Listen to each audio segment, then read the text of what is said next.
Greetings, this is the Shadow Man. Mr. Trump is now President Trump. Yesterday, 20th of January 2017, he was sworn into office surrounded by his family and three former presidents, Carter, Clinton, Bush Jr., and close to 1 million of his supporters. Mr. Trump gave his promise on not just the Lincoln Bible, but also on the Bible that belongs to his mother, and again surrounded by his whole family, which shows that this man is about strong traditional family values, which is a cornerstone of a successful nation. Are totally different from what Clintons have done to the traditional family values.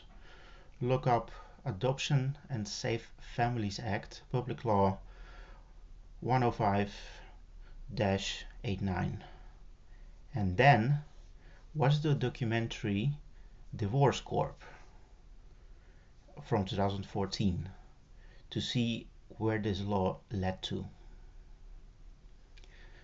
Mr. Trump's speech was something that never was heard before and was clearly written by himself. His speech contained most of the same things that Trump continuously repeated during his campaign. And that is a very good thing, because it shows that there's no one who can manipulate Trump, because he doesn't own anything to anyone except to the people who elected him. And that makes the career politicians like McCain, Rubio, Graham, etc. shaking their boots, because they will not be able to deliver on their promises to their special interests, and that means they will not have any funding for their next re-election. President Trump pointed correctly at the so-called allies who were using US as a cash point. To give you a good example, since the 90s there were 4 European countries who were doing that continuously by telling the same bullshit story about the imaginary enemy Russia.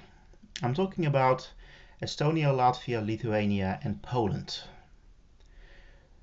Those 4 countries, 3 of which yearly celebrate them being part of Hitler's Third Reich during the 40s, continuously scream that if US doesn't send buckets of cash, equipment and troops their way, Russia will for sure invade them.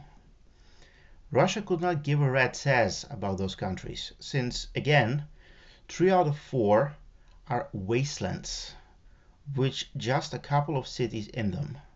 Since the independence of Estonia, Latvia and Lithuania in early 90s, the population of those countries shrunk by about 50%.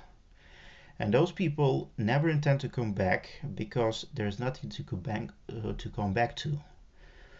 Since the pro-Western warmongering politicians have destroyed all the industries that were located there during the decades of USSR.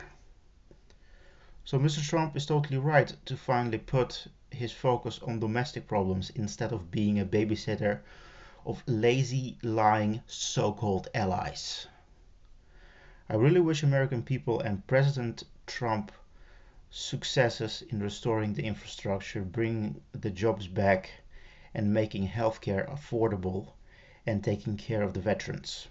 And speaking about the veterans, how they're treated in United States now is the same way veterans were treated in Russia during the liberal experiment in the 1990s, when West was telling that Russia was going in the right direction. The direction was leading right towards a total breakup of Russia, until Mr. Putin stepped in and stopped the madness. Once again, good luck, Mr. Trump.